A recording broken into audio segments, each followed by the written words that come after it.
Life Critical Rules number 2. Les travaux par point chaud. Permis feu PPG. Les incendies peuvent concerner tout type d'activité et dans plus de 30% des cas, ils sont occasionnés par des travaux par point chaud. Les travaux par point chaud regroupent toutes les opérations qui nécessitent l'utilisation d'une flamme nue ou qui produisent de la chaleur ou des étincelles comme par exemple le soudage, le meulage, la découpe ou encore le brasage. La préparation est essentielle pour éviter ces situations catastrophiques pour les entreprises. Vous devez tout mettre en œuvre pour réaliser votre intervention sans création de points chauds en utilisant coupe-tube, grignoteuse, scie à métaux, utilisation de brides et de filetage. Ou bien concevoir les assemblages ou la réparation directement chez le prestataire. Si cela n'est pas concevable, il faut tout mettre en œuvre pour utiliser la zone exemptée de permis par point chaud. C'est une zone dans laquelle les conditions sont réunies pour pouvoir découper, souder, meuler sans avoir recours à la rédaction d'un permis de feu. Si ces solutions alternatives ne sont pas possibles, alors la rédaction du permis de feu est obligatoire sur la zone d'intervention. Le permis de feu est une procédure de prévention pour aider l'entreprise à se prémunir d'un tel risque. Que les travaux soient réalisés par le personnel de PPG ou une entreprise extérieure, le permis de feu permet de cadrer tous les travaux par point chaud. Il est délivré pour un travail donné. Il est limité à un jour maximum car les conditions dans lesquelles ce travail est réalisé peuvent évoluer d'un jour à l'autre.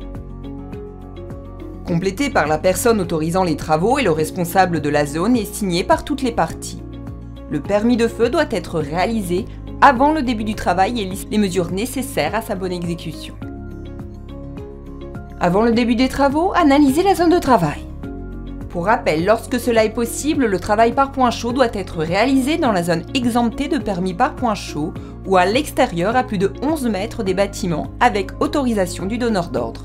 Si cela n'est pas envisageable, il convient de prendre des précautions complémentaires en procédant à une analyse de risque en se référant au permis de feu.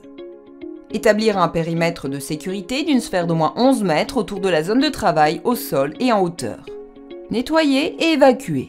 La zone de travail doit être propre de tout produit combustible, carton, palettes, matériaux plastiques, huile, graisse, poussière et sciure. Retirer les liquides inflammables, les matières combustibles et les gaz sous pression du lieu d'intervention ou protéger, au besoin de bâches inifugées, les matières combustibles ou inflammables qui ne peuvent pas être retirées.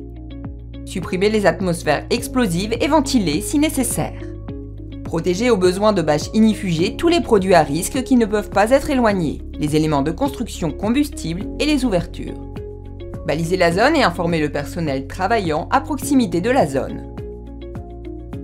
Vérifier l'état de l'outillage utilisé. S'assurer de la proximité et du bon fonctionnement des moyens d'extinction incendie, extincteurs, RIA, sprinklers. En tant qu'intervenant extérieur, vous devez vous conformer aux règles strictes de sécurité du site de PPG. Vous devez être habilité par votre employeur aux risques générés par les travaux par point chaud et à l'utilisation des outils générant des points chauds. Repérer les moyens d'alerte, les points de rassemblement et les issues de secours les plus proches. C'est à l'issue de cette étape que le permis de feu est établi et signé. Le feuillet devra être laissé sur place en évidence pour signaler les travaux par point chaud. Pendant les travaux, une surveillance incendie sera nécessaire lors des travaux pour réagir à tout départ de feu hors de vue de l'intervenant.